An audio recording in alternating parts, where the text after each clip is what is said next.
Okay. We can go to the next slide. Thank you. I believe, oh, sorry. I believe recently that you guys had another presentation on domestic violence. But for those who are not able to attend, I do want to give a little bit of background data. Next slide, please, Rachel. The Violence Policy Center publishes the national rates of femicide, which is women who are murdered by a man. And this has been released annually since 1998. During that time, South Carolina has been in the top 10 for highest percentage, so ranking in the top 10 states every year, except for 2000 up until 2018, which at which point we were number 11. In 2019 we were number 6 again, and we do not want to be in the top 10 when we look at the ranking, because that means we're the highest numbers. In 2020 we did decrease down to 23rd, which there's a few different reasons, or there could be a lot of reasons why that is, and I'll touch briefly on some of that. But even at 23rd, we were still over the national average. Now, the 2020 data was released in September of 2022, and starting in 2023, the Violence Policy Center suspended the state rankings because of the way that states were changing the way they were reporting different crimes. And so it made it difficult for them to compare between states like they were before. So we don't have any actual ranking data from 2020, which is the last year they did that. But they do continue to release data every year. And so in 2022, 87.5% of homicides of women that were murdered from a man, or femicide rate, 87.5% was by somebody that they knew. 65% met the criteria for domestic violence, or IPV, and 66% that year was due to gun violence. Next slide. As I said in the last slide, there's several things that can contribute to the improved ranking within our state during the last year that they actually released the ranking. But some of the things that potentially could have played a role: in 2015, South Carolina did form a domestic violence task force, and they also passed the Domestic Violence Act, which increased penalties to the aggressor, and then also created a mandatory lifetime ban on guns for domestic violence that was of an aggressive nature. Next slide. And then this slide shows the statistical report on victims of domestic homicide from 2023 in the state of South Carolina. So to draw your attention to just a few areas, 80% of victims that were murdered by a household member were women. 63% of the victims were Black. 90% of the cases was gunshot wound was the primary cause of death. Next slide, please. So the first few slides just were looking at mortality rates, but the big question is, or even larger than that, is what or how does domestic violence or intimate partner violence affect pregnancy? So according to ACOG's committee opinion, intimate partner violence can be associated with poor pregnancy weight gain, infection, anemia, tobacco use, stillbirth, pelvic fracture, placental abruption, fetal injury, preterm delivery, and low birth weight. And if there was a CDC MMWR report that came out in 2024 that looked at intimate partner violence and pregnancy outcomes. Now, this data that came out, so the CDC does collect or look at data from the Pregnancy Risk Assessment Monitoring System, which is a collaboration between the CDC and 50 participating U.S. jurisdictions. And during that time, there were 9 jurisdictions that met the response threshold. They wanted a certain percentage of responses in each jurisdiction to include the data. So they looked at data from those 9 jurisdictions, and they found the rate of intimate partner violence during pregnancy was about 5.4%. I do want to pause just a moment to talk about different types of intimate partner violence, because I think most individuals, or a lot of individuals, identify physical violence, which can include hitting, slapping, kicking, punching, pushing, as well as sexual violence like unwanted or forced sexual acts. But often, and I think myself included, we forget about all of the ways that somebody can experience emotional or psychological abuse. So emotional abuse emotional violence erodes the sense of self-worth, and it can include things like verbal abuse, intimidation, isolation from family and friends, threatening behaviors like threatening to harm an individual or take one's children, harassment, blaming, depriving someone of food, money, transportation, and access to healthcare. So there's a lot of different aspects to emotional violence. Associated risks that they found was increased rates of insufficient prenatal care, increased risks of mood and anxiety disorders and substance use, low infant birth weight, preterm birth, and pregnancy-related hypertension. So the next slide shows a chart of that comes from that report. Can you go to the next slide, please? And I underlined in a up one, please. I underlined in a red line the things that were statistically significant. So if there are 4 asterisks, it was statistically significant. So delayed prenatal care was statistically significant in all types of domestic violence. Gestational diabetes was statistically significant for individuals who had physical intimate partner violence, as was pregnancy-related hypertension. So those two we specifically saw increased with physical intimate partner violence. Depression was seen or was significantly higher with all types of violence, as was the different substance use disorders that they had looked at. Next slide. And then when we look at neonatal outcomes, low birth weight we saw was increased or more likely with all, as well as was preterm birth. And so this next slide was a study that came out at the recent SMFM pregnancy meeting. And following the meeting, the abstract was published in a 2025 issue of Pregnancy Journal. And they looked at mortality rates over the span of almost 20 years. And of the over 20,000 deaths, 11% were due to homicide and suicide. And of those deaths, 61% were due to homicide. Noting Black birthing people were 4 times higher than the national average. And I thought the quote by the author, I think, makes a great point. Right now, the definition of maternal mortality does not include death by homicide. Part of the reason violence is not recognized as a leading cause of death during pregnancy is because we don't include homicide and suicide in the definition of maternal mortality. Next slide, please. And so now we're going to look specifically at the question, why do victims stay? So a lot of times when we are discussing intimate partner violence, without meaning to, we often blame the victim for what's happening, saying things like, well, why didn't they leave, or why didn't they stay? And first, it's important to acknowledge that often domestic violence is a progression of abuse over time, and it can be something that happens over many years. And so initially in the relationship might seem like it is going really well. It's like a beach scene. Everything is perfect. But over time, things slowly erode, and the constant undermining of someone's worth, confidence, abilities, and self-esteem makes it harder for them to be able to break that cycle as well. Next slide, please. So this, there was a news article. I didn't realize the second picture actually has a thing you have to click for it to come up. I'm sorry. So there was a news article, and this is about a decade old now, but it was one of the more publicized episodes of domestic violence, or was in the news quite a bit at the time. So in 2014, a professional football player had knocked his fiance unconscious. It was caught on tape. He was initially suspended for 2 games. And then after that, the video of the incidents was released and went viral. And there was public outrage and they demanded a greater response from the NFL. But then the story took, what the public saw anyways, was an unexpected turn. And that was the fiance, or Janae was her name, had spoke out in defense of her fiance. Next slide, please.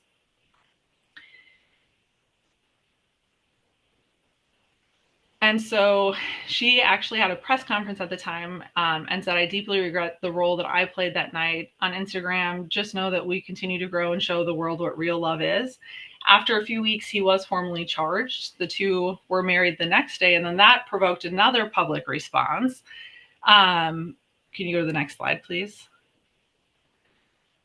Where a lot of individuals started to attack Janae and there were comments like, why would someone stay with, let alone defend a man who knocked her unconscious, and what was wrong with Palmer that she would do this. And they questioned a lot of things about her motive, which then provoked another response at the time. Next slide, please. Where victims and women's advocates started to speak out in defense of Palmer and described the complicated dilemmas women often in violent relationships will face. And so they started a hashtag, Beverly Gooden for North Carolina started a hashtag Why I Stayed, where she shared her reasons for remaining in a violent relationship. Next slide, please. And hundreds of victims ended up posting their stories of the factors that kept them in a relationship. There were 676 responses that they found with hashtags of why I stayed, and also some of them were why I stayed, and some of them were why I left. But what they did is a research team then looked at these responses and evaluated their content with the goal to help professional and public observers better understand unique challenges that victims of domestic violence face. And so they came up with, it was Kravitz et al., that they had 8 main themes as to why women stay in abusive relationships based upon the stories that were told at that time. And so I just want to walk us through some of the things that were listed within that paper. Next slide, please. So the first theme that they identified was self-deception and distorted thoughts. So these are very common in abusive relationships. This study identified 2 main sub-themes to that, which were rationalization and minimization. So with rationalization, being controlled and being hurt is traumatizing, especially when the individual is telling you that they love you. And this can lead to confusion, doubt, and even self-blame. So rationalization is when an individual rationalizes another's behavior by making excuse for the violence. And so this is that a common rationalization is the abuse was my fault. And so some of the quotes provided from the study was, I believed I deserved it. I felt like it was my fault and I just had to listen. If I had just listened more, he would stop. Minimalization is downplaying of the extent or the degree of the violence that occurred. So this is common in the context of domestic violence as well. And often patients are not fully aware of the level of abuse, which can be due to distorted realities, things that they've been told in the past, things that they've internalized. And often individuals are not labeling things like emotional abuse as abuse. And so some of the quotes that they put from that was, I stayed because I didn't think the emotional and financial abuse was really abuse, because words don't leave bruises, because I didn't know what my boyfriend did to me was rape, or he hadn't hit me yet. And so within domestic abuse and intimate partner violence, there's a lot of cognitive distortions that happen, which this is something that we can talk about in the context of therapy, and really is one of the big and main targets during therapy sessions. The next identified theme is damaged self-worth. And so this is damage to the self that is the result of the degrading treatment. So many women will feel beaten down or of no value. And will say things, some of their quotes was, he made me believe I was worthless and alone. I was convinced I wasn't worth anything. And I started to believe I deserved it, that I was unlovable. The next theme is fear. And one of the main factors and this is one of the main factors they found for staying in the relationship, was fear of what would happen if they left. So the point in which somebody is considering leaving an aggressor is one of the most dangerous times in the overall time course of their domestic violence relationship. So there are some estimates that say that women are 70 times more likely to die at this point than any other point during the relationship. So we need to acknowledge that leaving a relationship that is a violent relationship is a very scary time, and this is a very real reality for them. It's also a powerful reason for why they don't leave. The threat of bodily harm and emotional harm is very powerful, and abusers use this to control and keep women trapped. Female victims of violence are much more likely than male victims to be terrorized and traumatized. An example of some of their quotes again was, "I was scared if I tried to leave, something worse would happen to me." And one woman felt trapped because her husband's threats of hunting me down and harming all of my loved ones, including our kids, while I was watching, and then killing me. The fourth theme was savior, which refers to a distorted belief that they could save their partner or they could change their partner. Often this distorted belief was that their partner needed help. They didn't want to give up on them. And it had three main sub themes within this category, which was change partner, not giving up, and help partner. So changing partner refers to the belief that they could change the partner and stop the abuse. And so several of the tweets or responses had the theme that love would be enough to cause a change. And so one of the quotes, "I believed I could love the abuse out of him." Not giving up refers to the decision to stay because they didn't want to give up on their partner or the relationship. So I was determined to make it work. I wanted the kids to have their dad, convinced myself that what he did to me was not affecting them. And then the last sub theme was help partner. And that refers to the thought process that the partner needed their help or would be worse off without their help. So the one quote, "His father died. He became an alcoholic and said that God wouldn't want me to leave him because he needed me to make him better." So the next theme is children. So these women are often putting their children first and sacrificing their own safety. And so participants discussed protecting the children, not wanting to break up the family, and feeling like their children needed to have both of their parents. So I was afraid that if he wasn't beating me, he would beat his kids, and I valued their lives more than my own. I stayed for 20 years while I protected our children, all the while I was being abused, and I wanted my son to have a father. The next theme that they identified was family expectations and experiences. So many posters had put descriptions on how their past experiences within their own families growing up had led to violent distortions or of violence had distorted their sense of self or their sense of what a healthy relationship looked like. So I watched my dad beat my mom, and then I found someone just like my dad, or I stayed because dysfunction was all I knew. Also within the family expectations is family or religious pressures for why they needed to stay. So my mom told me that God would disown me if I broke my marriage. The sixth one that they identified was financial constraints. So this was another very common reason, and it's a common reason I see with my patients as well, especially around the time of childbirth and after having a baby, because often resources are already low because of all of the finances that come with having a child. In this study, many referred to financial limitations, and this was often in connection specifically to caring for my children. So I had no family, 2 young children, no money, and guilt because they had brain damage from a car accident. And others were unable to keep jobs because of their abuser's control or their injuries. And so, or they were being used financially by their abuser. So my ex racked up thousands of dollars of debt in my name. And then the last theme that they had identified was isolation. So a common tactic of manipulative partners is to separate victim from family and friends. It can be a physical separation, so literally moving them to different states. Or in this one, I was literally trapped in the backwoods of West Virginia, and he would use my little boy to keep me close. But other times it's emotional isolation, where they're made to choose between their friends and family or their partner, or just separating them completely. So he isolated me so perfectly from all of my family and friends that I couldn't conceive a safe place to fall. And so when we see patients within our clinic, it's important that we assess and we screen and learn about intimate partner violence or domestic violence. It's important within our clinics that we assess for immediate safety.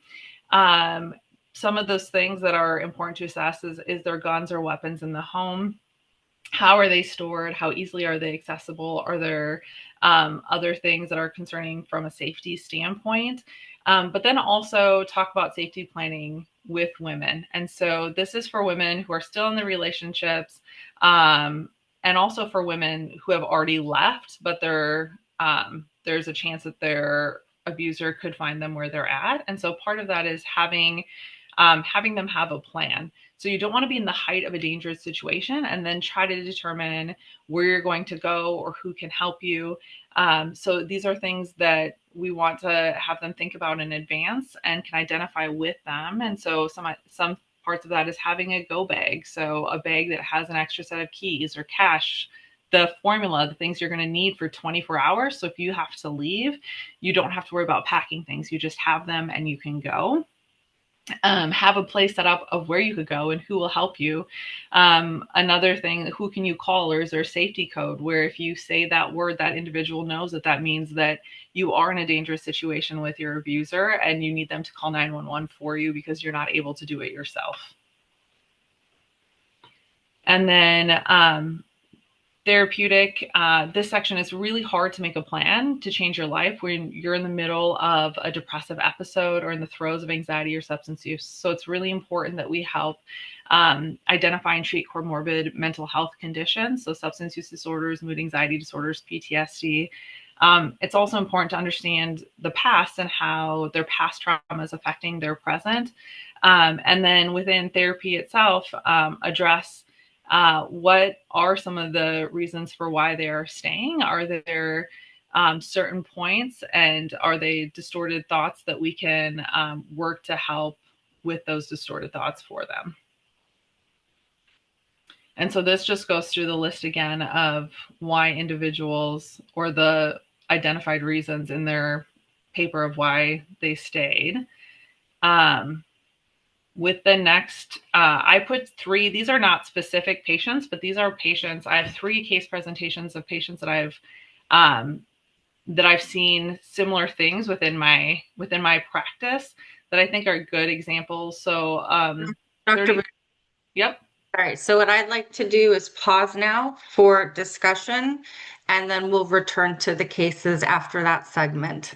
Okay. Which Okay. I was going to say, I think that's completely fine too. I think part of the discussion, like this is specifically like looking at how it incorporates in, but if we want to do it at the end, that's okay. But I think it might facilitate some of the discussion.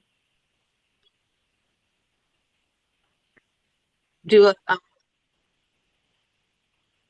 Oh, I'm sorry, Rachel, I can't hear you. go ahead. You can go ahead. Okay. Sorry, I know it's a little bit out of order, but it's not a specific one we're going through. So this is and again, this is not a specific patient, but it's drawing from patient experiences I've had over my career. So 32-year-old G1 presents for her postpartum visit. She's still recovering from medical complications during pregnancy, so still dealing with a lot of the recovery issues or a lot of the recovery things. Her EPDS score is elevated, but declines any treatment. She follows up 4 weeks later. Her score is now elevated further. And so we start discussing treatment options, at which point she discloses that she is in a domestic violence relationship. She lives with her partner and her partner's family. Her family is several states away, but they don't have the means to help, even if she were to call them to be able to bring her back. She is emotionally abused, and in the past has been physically and sexually abused by her partner. And she expresses concern that she wants to leave, but she's afraid that he'll attempt to kill her if she does try to leave based on the past violence. So some of the barriers for her from the ones we had listed is fear, financial constraints, isolation are some of the big ones that come up to the top. But definitely other ones can play a role. So multiple different things can play a role. It's not just one of the themes in each individual. Another example of a case or a patient would be 35-year-old G2P1 who's at 18 weeks. Her current partner is not the father of her first child. And she presents, she recently was sexually and physically assaulted by her partner after she had made him upset, is what she tells you. After further discussing with the patient, she does not desire to file a court order because he's in the United States on a visa. And if he gets charges filed against him, he would be deported. And she doesn't want to be responsible for that. And she doesn't want her first child does not have their father in the picture, and she knows that this would eliminate the father from the second child's life. So her barriers to leaving, distorted thoughts, savior. She thinks she can help her, doesn't want to be the one to have him go, and then children. And then the third case that I put together is a patient, a 25-year-old G1 who presents frequently to labor and delivery for various concerns. And their physical concerns of headaches, backaches, nausea, contraction. The physical exams, when you see her, it's always benign. It's always reassuring. You're always able to discharge her home. And then she does deliver a term spontaneous vaginal delivery. And during her first year postpartum, a few months after delivery, she is murdered via gunshot by her partner. Although in that conversation, we were not able to identify barriers, I do put this in there because sometimes I do want us to have thoughts as well that or I wanted just to bring to our attention that sometimes there are warning signs that patients may be trying to communicate with you, and her somatic symptoms may have been a result of her physical symptoms from the trauma she was experiencing, but her frequently coming might have been her seeking help as well that we had not been able to address. And then I have information on state resources as well, which is really, I think, important for individuals to have ideas of where they can get more resources for patients.